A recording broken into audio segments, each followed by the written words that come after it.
Bonjour, bienvenue sur la page de Scraplinou. Aujourd'hui, je vais vous présenter ce tutoriel, le porte Ferrero Rocher en forme de tulipe. Il pourra très bien décorer votre table de Pâques.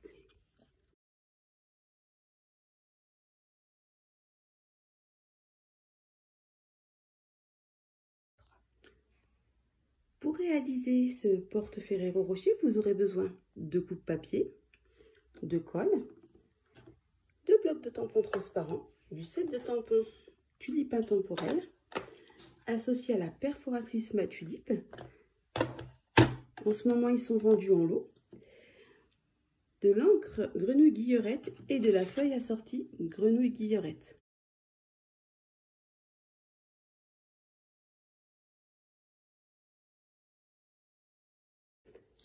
Dans la feuille de papier grenouille guillerette, vous faites la découpe d'un carré de 6,4 par 6,4.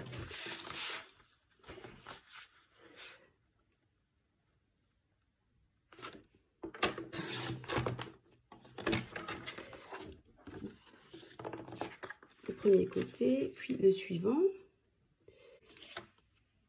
Ensuite, il suffit de rainurer à 1,5 cm et 4,9 cm. C'est valable pour les deux côtés. Vous prenez par la suite vos ciseaux et vous découpez comme ceci les quatre coins.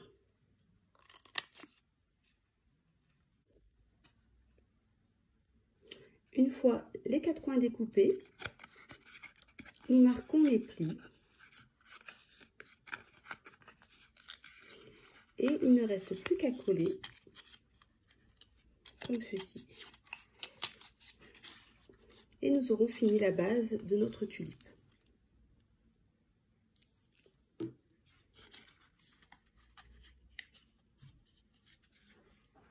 Voilà. Nous avons donc notre base. Il reste maintenant à s'occuper des tulipes. Il faut réaliser la découpe comme ceci, juste dans la partie tulipe. Moi, la partie de la feuille, ça ne m'intéresse pas. Ça sert à rien de découper.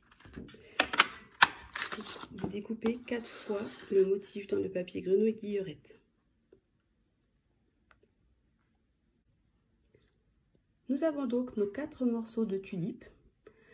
Par la suite, vous prenez le motif tulipe dans le set de tampons tulipe intemporel. J'ai choisi de prendre ton sur ton l'encre. Donc c'est de l'encre grenouille guillerette. Vous ancrez. Et là, il faut judicieusement venir placer la tulipe. Alors, j'essaie de faire comme ça. J'aime bien, j'essaie que ce soit au milieu, mais j'ai pas la meilleure technique. Mais je trouve que, pris dans ce sens-là, c'est centré.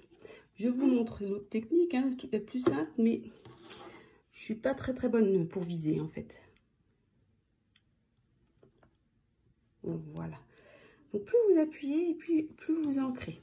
Vous voyez, c'est un petit peu de travers, mais ce n'est pas très grave. Nos 4 tulipes sont colorées, elles ont les détails, je vous laisse remarquer. Il ne reste plus qu'à coller sur les 4 parois du fond de la boîte.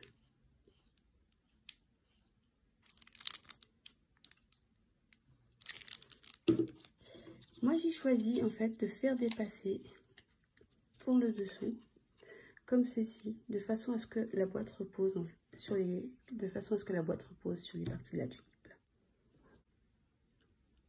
Voilà, notre boîte est terminée. Vous pourrez la poser comme ceci sur une table. Ça repose sur les parties inférieures de la tulipe. Vous n'avez plus qu'à poser votre chocolat. Je vous remercie d'avoir regardé cette vidéo et je vous dis à bientôt.